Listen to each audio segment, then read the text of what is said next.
எல்லாருக்கும் வணக்கம். என்னுடைய அரசியல் பயணம் பாகம் 18. ஆக்சுவலாக இன்றைக்கி ஆடி அமாவாசை. ஆனால் இன்றைக்கி அது டெலிகாஸ்ட் ஆக போகிறது கிடையாது. இது கொஞ்சம் ஒரு 4-5 நாள் கழித்து தான் ஆகும். ஏன்னா எனக்கு எப்போ கேப் கிடைக்கிதோ அப்போல்லாம் ரெக்கார்ட் பண்ணி அது அப்படியே போட்டுக்கிட்டு வரேன். ஏன் இன்றைக்கி நான் பண்ணுறேன்னா, நான் என்னுடைய கட்சி அரசியலில் எம்எல்ஏ ஆன உடனே நான் பேசிய முதல் கன்னி பேச்சு ஆடி அமாவாசை அன்னைக்கு. அதே ஆடி அமாவாசை கிட்டத்தட்ட இப்போது எவ்வளோ சொல்கிறது 20 வருஷம் கழித்து நான் அதை பற்றி பேசிக்கிட்டு இருக்கேன். அதுக்காக தான் இந்த ஆடி அமாவாசையுடைய ரெஃபரன்ஸ். என்னை பொறுத்த வரைக்கும் அரசியல், சினிமா, நாடகம், தொலைக்காட்சி எல்லாமே எனக்கு கடவுள் கொடுத்த ஒரு வரம். அதில் நாடகம், தொலைக்காட்சி, சினிமா என்னுடைய தொழில். அரசியல் எனக்கு தொழிலே கிடையாது. அது எனக்கு சமூக சேவை செய்வதற்கு அங்கீகாரம் உள்ள ஒரு பதவியாகத்தான் நான் பார்த்தேன். அதனால தான் எனக்கு அந்த அரசியல் இல்லைன்னாலும் ஒன்றும் வருத்தமே கிடையாது. ஏன்னா நானே 2 ட்ரஸ்ட்டு வச்சுருக்கேன். நாடகப்பிரியான்னு ஒரு trust, Shri sugar public charitable ட்ரஸ்ட்டுன்னு ஒரு ட்ரஸ்ட்டு. வருஷத்துக்கு ஒரு 100 ஸ்டூடெண்ட்ஸ் வரைக்கும் முடிஞ்ச அளவுக்கு நாங்கள் ஃபீஸ் கட்டுறோம், புக்ஸ் வாங்கித்தரோம், யூனிஃபார்ம்லாம் வாங்கித்தரோம். கொஞ்சம் அண்டர் ப்ரிவிலேஜ்டு இந்த காலேஜ் ஸ்டூடெண்ட்ஸு, +2 அந்த மாதிரி மாணவர்களுக்கு ஒரு குறிப்பிட்ட வரை வருஷத்துக்கு ஒரு 4-5 கம்ப்யூட்டர்ஸ், லேப்டாப் வாங்கி கொடுக்குறோம். அதே போல் மரம் நடுதல், அப்புறம் மிருகங்கள் பராமரிப்பு, இது எல்லாத்தையும் பண்ணிகிட்ருக்கோம். எல்லாவற்றையும் தாண்டி வருஷத்துக்கு ஒரு 200 பேர் வரைக்கும் ஃப்ரீ கேட்ராக்ட் ஆப்ரேஷன். அது ஒரு ஹாஸ்பிட்டலோட உதய ஹாஸ்பிட்டல், இல்லாட்டா சங்கர் நேத்ராலயா, இல்லைன்னா ஜெய்சங்கர் பையன் விஜய் சங்கர், இவங்களோட சேர்ந்து அது நான் பண்ணுறது ஃப்ரீயாகவே. அவங்களுக்கு இல்லை அந்த ஆப்ரேஷன் வேண்டான்னா அவங்களுக்கு ஐ கிளாஸஸ் கொடுக்கறது, இதெல்லாம் பண்ணுறோம். அதை தவிர ஹாஸ்பிட்டலைசேஷனுக்கு யாருக்காவது சின்ன மாத்திரை மருந்து உதவினா அதெல்லாம் பண்ணுறோம். எல்லாவற்றையும் தாண்டி நாங்கள் பெரிய ஒரு சேவையாக நினைப்பது என்னவென்றால், அனாதை பிணங்களை அடக்கம் செய்வது. இதுவரைக்கும் 600 அனாதை பிணங்களை நாங்கள் அடக்கம் செய்திருக்கின்றோம். அவ்வளோதான். இதெல்லாம் தான் நான் பண்ணிக்கிட்டு இருக்கேன். அதனால் ஒரு அரசியலில் வரும்பொழுது அதுக்கு கொஞ்சம் பவர் ஜாஸ்தியாக கிடைக்கும்போது நம்மளால் அதிகமான மக்களுக்கு உதவி செய்ய முடியும். அதை இன்றைக்கும் நான் எம்எல்ஏ இல்லாட்டாலும் நான் அதை செஞ்சுக்கிட்டு தான் இருக்கேன். ஏனென்றால் அமைச்சர்களை தெரியும், எம்எல்ஏக்களை தெரியும் போது அவங்கக்கிட்ட சொல்லி அதை நான் செஞ்சு கொடுக்குறேன். அவ்வளோதான். எனக்கு ஒன்று வேணும்னு நான் யாரையும் போய் கேட்டதே கிடையாது. அது கடவுள் என்னை அந்தபடி நல்லபடியாக வைத்திருக்கிறார். அதுக்காக தான் நான் இந்த விஷயத்தை சொல்கிறேன். தவிர அரசியலில் எப்படின்னா, பொதுவாகவே நான் பார்த்துட்டேன், எந்த கட்சியாக இருந்தால் கூட ஒரு புள்ளி வச்சா அதை அப்படியே பெருசாக்கி அவங்கள ஓரங்கட்டிடுறது, இல்லை வெளில அனுப்புறது, அதுதான் வச்சுருக்காங்க. எந்த கட்சியாக இருந்தாலுமே நான் பார்த்த வரைக்கும் அதுதான். அதை சரி பண்ணலாம் அப்படிங்கிறதுலாம் இல்லை. சரி பண்ணலாங்கிற ஒரு கண்டிஷன் வந்தால் கூட மனசுக்குள்ளே இவன் சாதாரணமான நாள் இல்லையே, இவனை சரி பண்ண முடியுமா அப்படிங்கிறது தான் இருக்கிறது. நீங்கள் பல அரசியல் கட்சிகளில் பார்த்துருப்பீங்க, எங்கேயாவது ஒரு தொகுதியில் தோற்றுட்டு அந்த தொகுதியை அப்புறம் கண்டுக்கவே மாட்டாங்க. அது இருக்கக்கூடாது. அந்த தொகுதியை அதிகமாக கான்சென்ட்ரேட் பண்ணி அந்த மக்களை மனசு மாத்திர மாதிரி பண்ணணுமே தவிர, உன்னை நான் இன்னும் ஒதுக்குறேன்னா இன்னும் வெறுப்பு உணர்ச்சி தான் வரும். எதுக்காக இதெல்லாம் நான் சொல்கிறேன்னா, அந்த அதிமுகவிலேயே ஆஃபீஸில் மேனேஜர்னு மகாலிங்கம்னு ஒருத்தர் இருப்பார். அவர் தன்னையே ஜெயலலிதா மாதிரி நினச்சிப்பார். அந்த மாதிரியான ஒரு நபர். யாருக்காவது ஃபோன் பண்ணி அவங்ககிட்ட இந்த விஷயத்த சொல்லு அப்படின்னு ஜெயலலிதா சொன்னால் கூட இவர் உடனே ஃபோன் பண்ண மாட்டார். அங்கே இருக்கிற ஒரு பையனை கூப்பிட்டு, அவரை என்னை கூப்பிட சொல்ல அவரை அப்படிம்பாங்க. அதுபோல தான் எனக்கு சீட்டு கொடுக்குறாங்கன்னு தெரிஞ்ச அன்றைக்கி என்னவோ தெரியலை, இவர் யாரையோ விட்டு எஸ்வி சேகரை கூப்பிட சொல்ல என்ன அப்படின்னு அவர் ஃபோன் பண்ணி, அண்ணன் மகாலிங்கம் உங்களை கூப்பிட சொல்கிறார் அப்படின்னா, எனக்கு அவுட் கோயிங் கிடையாதுன்னு சொல்லிவிடு அப்படின்னு சொல்லிட்டு ஃபோனை வச்சுட்டேன். நான் என்னத்துக்கு கூப்பிட்டு தந்தாலும் யார் நான் என்ன ஜெயலலிதாவுக்கு மரியாதை கொடுப்பேன், அவ்வளோதான். அப்புறம் அங்கே இருக்கிற நண்டு சிண்டு குஞ்சு குழுவான் இவங்களுக்கெல்லாம் எனக்கு மரியாதை கொடுக்க, அதெல்லாம் நான் பண்ண மாட்டேன். எதுக்கு பண்ணணும்? யார் புரோட்டோக்கால்னு ஒன்று இருக்குல்ல. நான் மகாலிங்கம் எம்எல்ஏவா, எம்பியா, மினிஸ்டரா, என்னோட யார்? அவர் இந்த ஆஃபீஸில் வேலை செய்யாரு, சம்பளம் வாங்குற ஒரு ஆள், அவ்வளோதான் எனக்கு. அதனால தான் விரோதங்களும் என்னை பழி வாங்குகிற எண்ணமும் எல்லா இடத்துலையுமே வரும். அதுக்காக சொல்கிறேன். கட்சியை விட்டு எடுத்துட்டாங்க, 2009 எடுத்தாச்சு. அதுக்கப்புறம் புதிய சட்டமன்றம், அது பெருசாக பிரம்மாண்டமாக இப்போது ஓமந்தூரார் ஜென்ரல் ஹாஸ்பிட்டல் இருக்கு இல்லையா, அந்த இடத்துல பிரமாதமான ஒரு சட்டமன்றம் கலைஞருடைய முயற்சியில் கட்டப்பட்டது. அதில் எனக்கு 100வது சீட் இந்த பக்கம் கொடுத்துருந்தாங்க. ஏன்னா இங்கே அதிமுகலேருந்து விலக்கியாச்சு. நானும் சும்மா இல்லை. அப்போது என்ன பண்ணிட்டேன், நான் ஒரு லெட்டர் கொடுத்தேன். நான் தான் அதிமுக 2 என்று என்னை அங்கீகாரம் செய்ய வேண்டும் அப்படின்னு. கலைஞர் அதை படிச்சுட்டு, என்னப்பா நான் விளையாட்டுறதுக்கு ஆட்டுறதுக்கு அளவே இல்லையா அப்படின்னார். இல்லை சார், சும்மா நம்ம ஸ்டாண்டை நிரூபிக்கணும் இல்லையா அப்படின்ட்டு சொன்னேன். அப்புறம் அதெல்லாம் ஒன்றும் பெரிய நடவடிக்கை எடுக்கலைன்னு வச்சுக்கோங்களேன். இது எதற்காக சொல்கிறேன்னா, ஆனால் நம்பர் வாங்கிட்டேன், அந்த நம்பர் 5, அந்த கார் நம்பரை வாங்கிட்டேன்னு வச்சுக்கோங்க. அரசியலில் மட்டும் ஒரு விஷயம் என்னென்னா, நீ முட்டாள் அப்படின்னு ஒருத்தர் நினச்சா பேசாமல் இருக்கணும். நம்ம புத்திசாலித்தனத்தை எங்கே காட்டணுமோ அங்கே தான் காட்டணும். என்னையா முட்டாள்கிட்ட கத்த வேண்டிய அவசியமே கிடையாது. ஒரு பொதுக்குழுவையே நிறுத்தி நான் வர்ற வரைக்கும் ஜெயலலிதா அவர்கள் காத்திருந்து என்னை பார்த்துட்டு போகிற அளவுக்கு ஒரு தனி மனிதனால் பண்ண முடிஞ்சதுன்னா எனக்கு எப்படி அரசியல் தெரியாமல் இருக்கும்? யோசிச்சு பார்க்கணும். அவரெல்லாம் அரசியலுக்கு லாயக்கு இல்லை. அதெல்லாம் எனக்கு அரசியல் என் கண்ட்ரோலில் இருந்தால் தான் அரசியல். அது இஷ்டத்துக்கெல்லாம் நான் போக முடியாது. அவ்வளோதான். அது என் வாழ்க்கை முறை. நான் மாற்றிக்கவே மாட்டேன்னு. நான் விபூதி போட்டு குங்குமம் இல்லாத நான் அசம்பிளி போனதே கிடையாது. ஆளுங்கட்சிக்கு பிடிக்காதுன்னா கலைஞரை நான் பார்க்கும்போதெல்லாம் விபூதி குங்குமத்தோடு தான் போவேன். ஒவ்வொரு முறை போகும்போதும் அவர்கிட்ட இந்த படத்தை கொடுப்பேன். அவர் புன்முறுவலோடு தான் இதை வாங்கிப்பார். தவிர என்னப்பா அடிக்கடி இதையே கொடுக்குற கேட்டதே கிடையாது.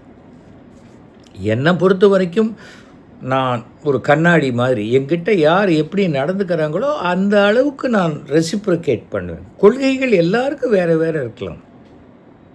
பஸ்ஸில் பக்கத்து சீட்டில் ஒருத்தரோட பேசிக்கிட்டே போவோம். அவர் வேறு கொள்கையாக இருக்கலாம், நமக்கு வேறு கொள்கையாக இருக்கலாம். எங்கே ஒத்து போதோ அதில் ட்ராவல் பண்ணிட்டு போகணும். அதுதான் வாழ்க்கையே. அது நான் ஆரம்பத்துலேருந்து நான் தெளிவாகவே இருக்கேன். அந்த விஷயத்தில் எனக்கு ஒரு பெரிய வரம்தான் எம்எல்ஏ சீட் என்பது எனக்கு கிடைச்ச மிகப்பெரிய வரம். அதற்கு காரணம் ஜெயலலிதா அவர்கள். அப்பப்போ திரு ஜோ அவர்கள்கிட்ட போய் என்னுடைய மானசீக குரு, அவர்கிட்ட போய் பேசுவேன், சண்டை போடுவேன். என்ன சார் இப்படி சொல்கிறீங்க அப்படிம்பேன். என்ன நான் என்ன சொல்லிட்டேன் அப்படிம்பார். அவர் தேயம்பார் சமயம், நீங்கள் எப்படி வேணால் பண்ணுங்கள் சார், நீங்கள் பார்த்துக்கோங்க சார் அப்படிம்பார். அந்த மாதிரியான ஒரு எக்ஸ்ட்ராடினரி நம்ம மேலே ஒரு அஃபெக்ஷன் உண்டுன்னு வச்சுக்கோங்களேன். ஏன்னா கட்சியை விட்டு நீக்கணுன்னு அவரையும் போய் பார்த்தேன்.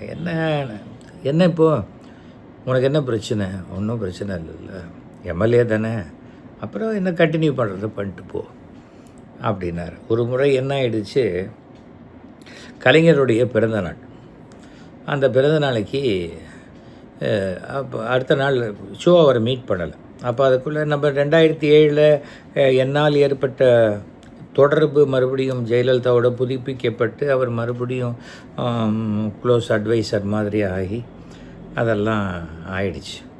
அப்போ நான் இன்னும் கலைஞரோட நெருக்கமாக அவரை பார்க்குறது, போகிறது, மீட் பண்ணுறது, பேசுகிறது. எங்கே பார்த்தாலும் நான் அது ஏதாவது ஒரு ஃபங்க்ஷன் மயிலாப்பூர் ஏரியாவில் எங்கேயாவதுன்னா, எங்கேப்பா நம்ம எம்எல்ஏ அப்படிம்பார். அந்த அளவுக்கு அந்த அஃபெக்ஷன் வைத்திருந்தார். அதில் எந்த விதமான நான் என்னை பயன்படுத்திக்கிட்டாங்க, உன்னை நல்லா பயன்படுத்திக்கிட்டாங்க. என்ன என்னுடைய ஒரு எம்எல்ஏ சீட்னால் என்ன வந்துடும்? ஆட்சி கவுந்துருமா, இல்லை ஆட்சி நின்றுடுமா? அதெல்லாம் ஒன்றுமே கிடையாது.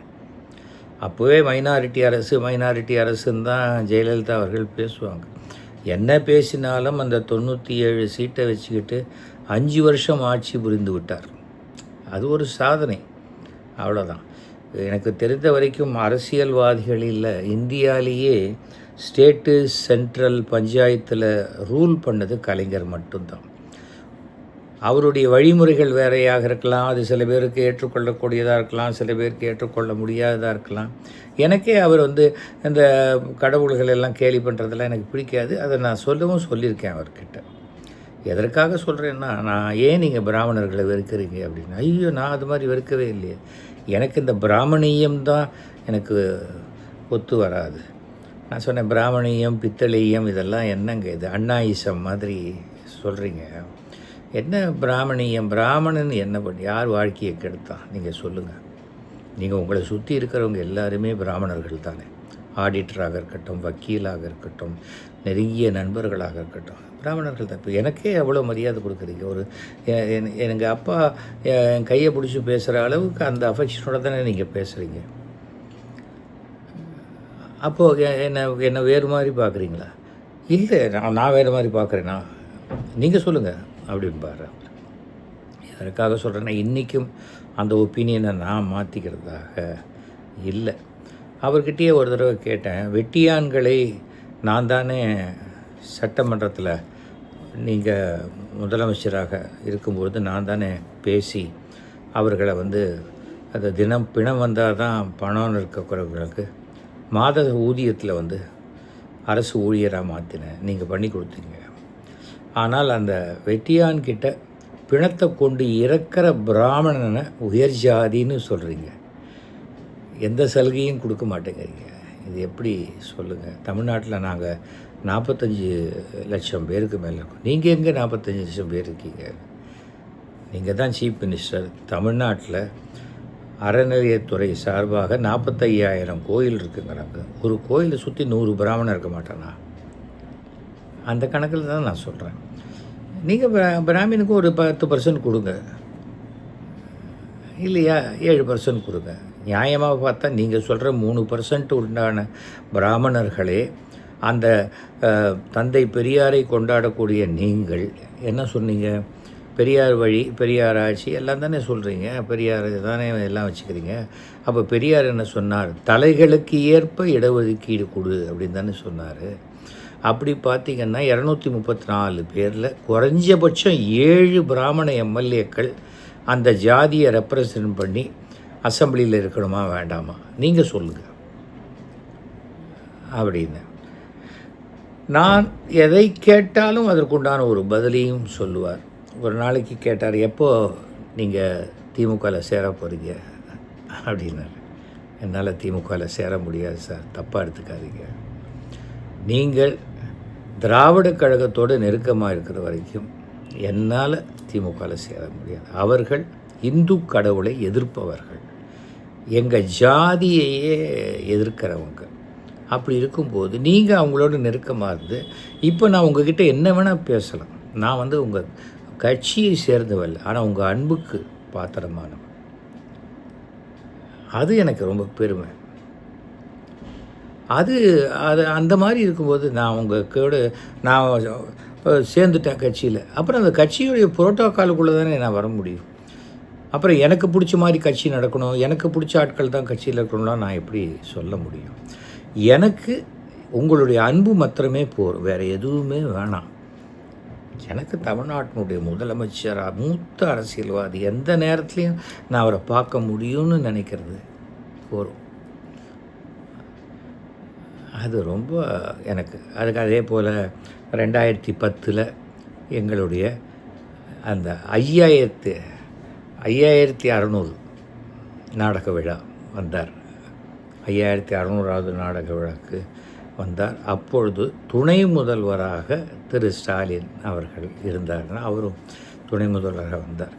அன்றைக்கி கோபாலபுரத்தில் அந்த படி ஏறும்போது ஸ்டாலின் தலைவரை பார்த்துட்டு அப்படி இறங்குறாரு கீழே. நான் கேட்டேன், என்னங்க துணை முதல்வராக போகிறாருங்கிறாங்க. அப்போ அதனை கேளுங்க, இணை முதல்வராக கேளுங்க அப்படி. நீங்கள் வேறு எதையும் ஏதாவது ஒன்று சொல்லிட்டு போயிடாதீங்க அப்படின்னு சிரிச்சுக்கிட்டே போயிட்டார் ஸ்டாலின் அவர்கள். இன்று வரைக்கும் ஸ்டாலின் எனக்கு நல்ல நண்பர். அதில் எந்த விதமான மாற்றுக்கிறதுக்கு ஆட்சியில் இருக்கலாம், இல்லாத போகலாம்.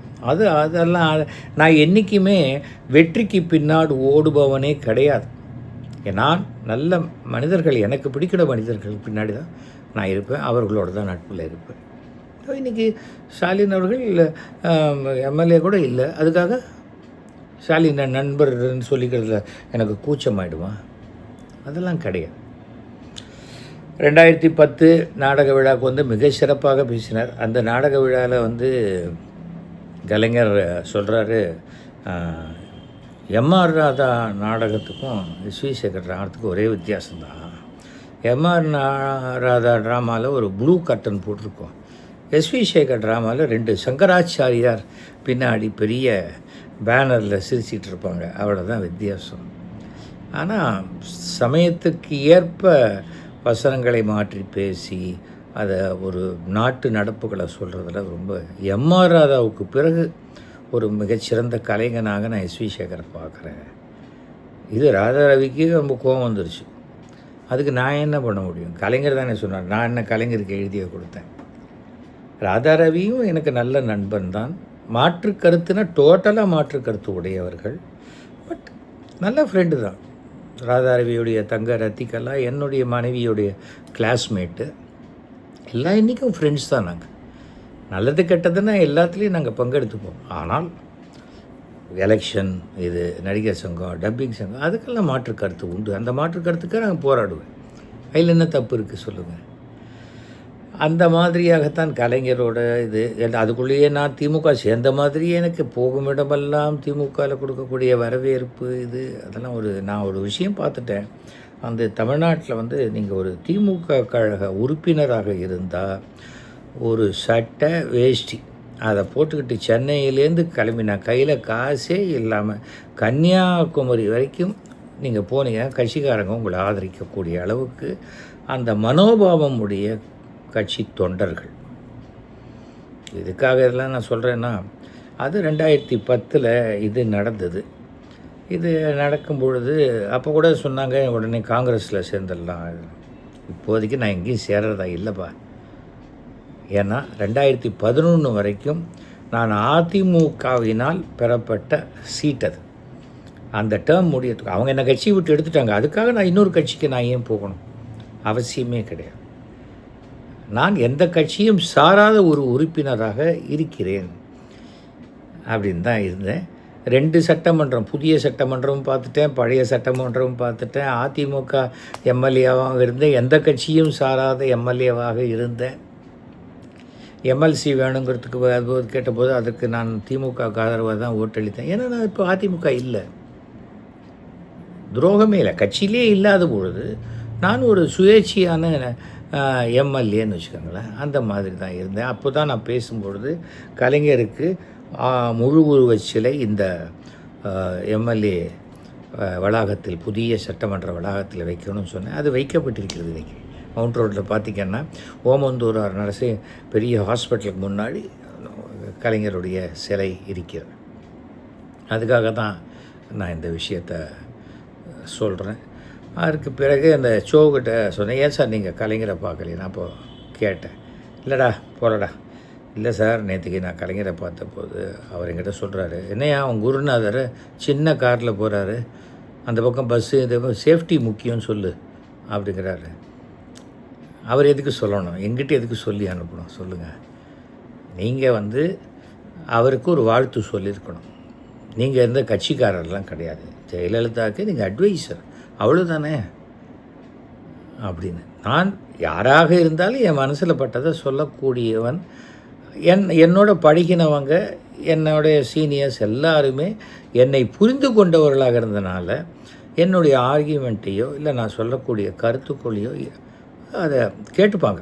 ஏற்றுப்பாங்களாங்கிறது எல்லோரும் ஏற்றுக்கணும்னு அவசியம் கிடையாது. நான் ஏற்றுக்கிறேன்னா நான் ஏற்றுக்கிறது இல்லை. தொடர்ந்து பேசுவோம், ஓகேயா?